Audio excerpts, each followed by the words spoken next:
Hello, in this video we are going to look at Descartes' version of the ontological argument, and within that examine his thoughts about clear and distinct ideas alongside the causal argument, all of which can be incorporated into his ontological argument. If you would like to go through the basics of the ontological argument, you'll find that in my previous video when I cover Anselm, Malcolm and Plantinga. So to begin with, we need to return a little bit to Descartes' epistemology, all right? And this is something, again, that I cover in detail in epistemology videos.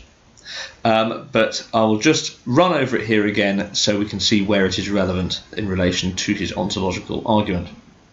Now, his ontological argument occurs in meditation 5 of his meditations. So that's the same work as his, in which his skeptical argument is made, and that is in meditations 1 and 2. His thoughts about clear and distinct ideas is made in meditation 3. So what, according to Descartes, can we know? Well, Descartes believes that we can know our mental world much better than we can the external world, right? And he believes that because he observes that your perceptions can play you false. So how you perceive the world need not be exactly as the world is, and what you think about the world need not be accurate. However, the nature of your thoughts themselves can be known to you, irrespective of whether they're true or false. So you know your mind better than you know your body, is Descartes' basic thought here.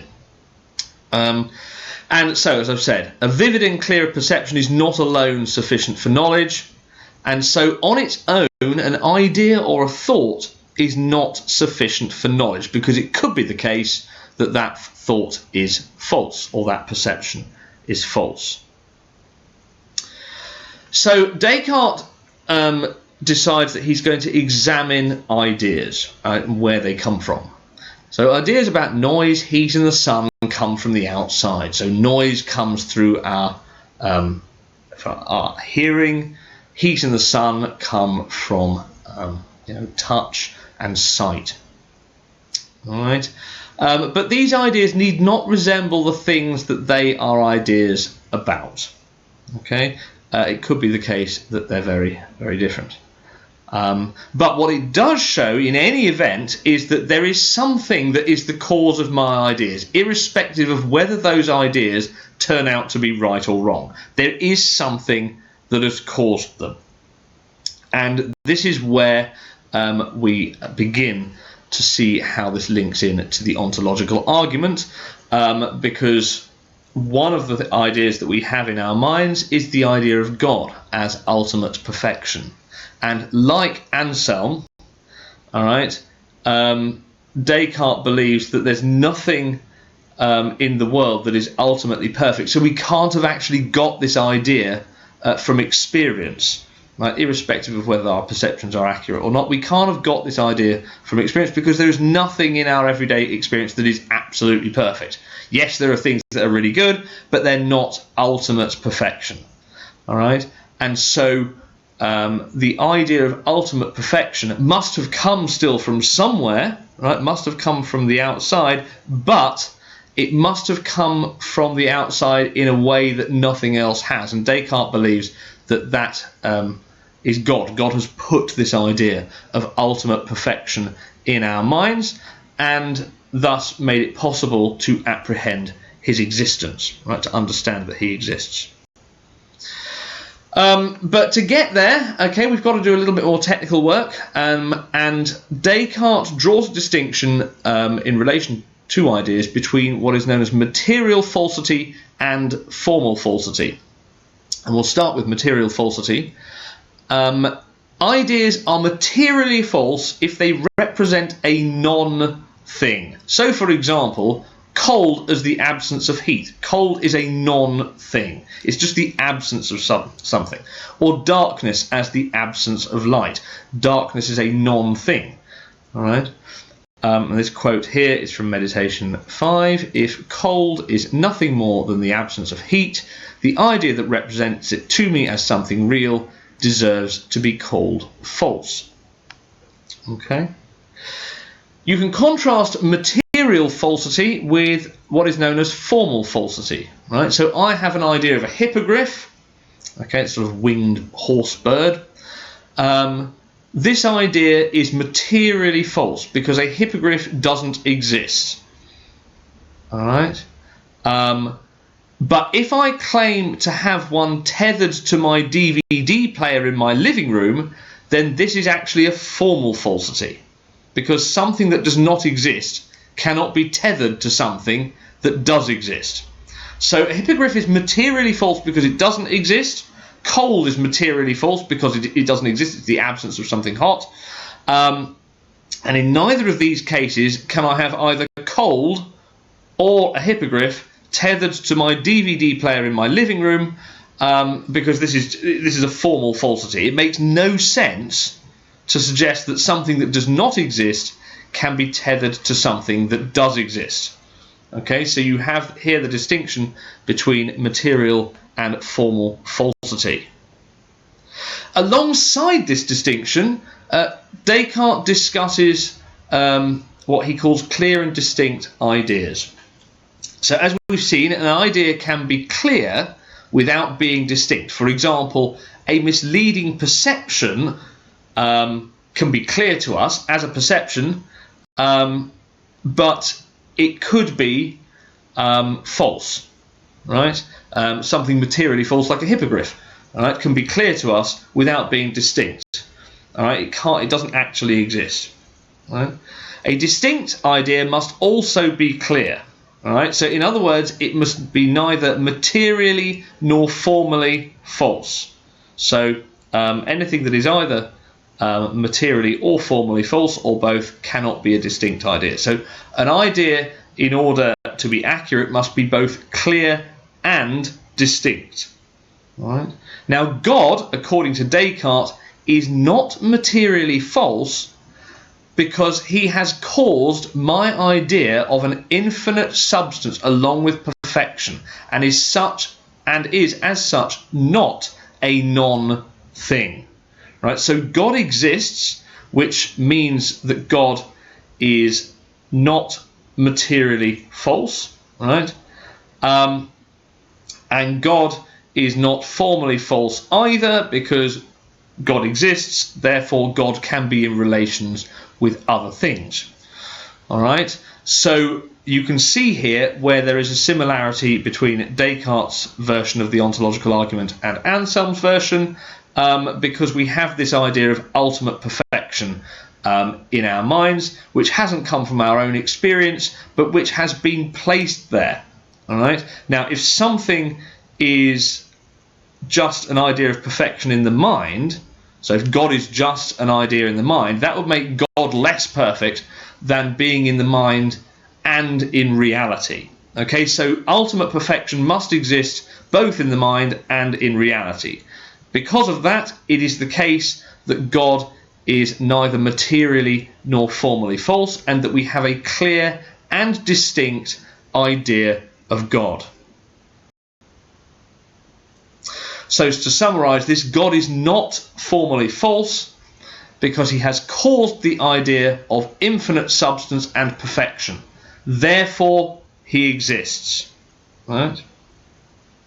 Now, there is an assumption here, and it is the assumption that we are relying on the principle that if the effect of something is perfect, its cause must have been similarly perfect. So we have this idea of ultimate perfection in our minds, and we're assuming, therefore, that the being that placed it there was similarly perfect.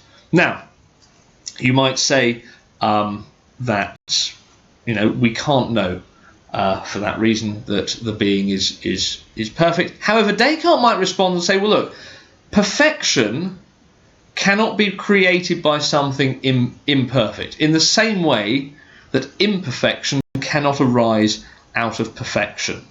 All right. So Descartes' argument that God is neither materially or formally false, and as such clear and distinct, does rely on the idea that if the effect of something is perfect, its cause must have been similarly perfect. Now, it's a moot point as to whether that assumption causes problems for Descartes or not, and I will leave that to you to evaluate. So, to conclude from Descartes' argument, if Descartes fails to prove God, then it seems to render his efforts to rescue himself from skepticism, it renders them ineffective. Okay, because one of the reasons that Descartes introduces the ontological arguments to his meditations is to rescue himself from the solipsism that he found himself in after his evil demon argument led him to the cogito. And as I say, if you want more detail about that, go to the video in epistemology on that particular topic. So if the evil demon exists, there is no way of establishing the reliability of our senses if the idea of reliability is itself the product of our own mind. All right? So Descartes has to introduce God in order to show that the possibility of the evil demon existing is actually false. All right? And through that, you can then get out of that skeptical position, because an all-powerful, all-knowing, all-loving God would never have created a universe in which there was an all-powerful, deceiving demon. Well, that doesn't make any sense for a start. But there are some objections here, and one of them is what is known as the Cartesian circle. So, to get an idea of what that is, Descartes appeals to the clear and distinct idea of perfection in order to prove the existence of God. All right, we've just covered that. However, he needs to presuppose God's existence if such a clear and distinct idea can be relied upon to yield knowledge. Right? So it seems to be that he's arguing in a circle. If, for example, we were to say, I know God exists because I have the clear and distinct idea of perfection, and someone else says to me, well, why do you believe this idea? And I reply that I believe the idea because I believe God put it in me. It is arguing in a circle. All right? And as such, it doesn't show that God exists at all. It shows that you're arguing from one assumption all the way around to the same assumption. All right. Kant also provided some objections, and these are similar objections to those that I discussed briefly in the previous video on the ontological argument, where I cover Ansel, Malcolm, and Plantinga. All right. Kant rejects the idea of existence being a predicate, as it adds nothing to our understanding of a concept. So, for example, God exists. Exists would be the predicate because it tells us something, or it's supposed to tell us something about God. All right? But that in its own does not tell us anything more about our understanding of God. Right? It doesn't tell us anything more about the nature of God. All right? We can understand the concept of a unicorn or a hippogriff whether or not it exists in reality, and so presumably we could understand the concept of God, whether it exists in reality or not. All right? So Kant believes that you need experience, you need observation in order to prove existence. All right? There is nothing in the concept of God, he thinks, that can tell us anything about whether or not God exists. All right? Now, Anselm and Descartes would both claim that the existence of God is part of the concept of God and as such is an analytic statement. But remember, analytic statements don't tell us anything that we don't already know. So, for example, if I say a triangle has 3 sides, right, me saying to you that a triangle has 3 sides doesn't tell you any more about the nature of a triangle than you already knew anyway, right? Because the term triangle actually contains the idea of a 3-sided figure anyway, all right? So if I were to say in that sense God exists, well, I'm not actually saying anything at all, right? But as we saw with the Galmilo's Island objection in the previous video, you cannot define something into existence, and I think this is also something that Kant was trying to point out. All right? We can understand the concept of God, whether or not God exists in reality, and we can have this idea of ultimate perfection, irrespective of whether it exists or not. Okay, so for Kant, all philosophical statements about existence are synthetic. They must be verified. There must be a way in which you can definitely say that the predicate adds something to the subject. So that's the end of this video. I hope it's been clear and distinct, and thanks for watching.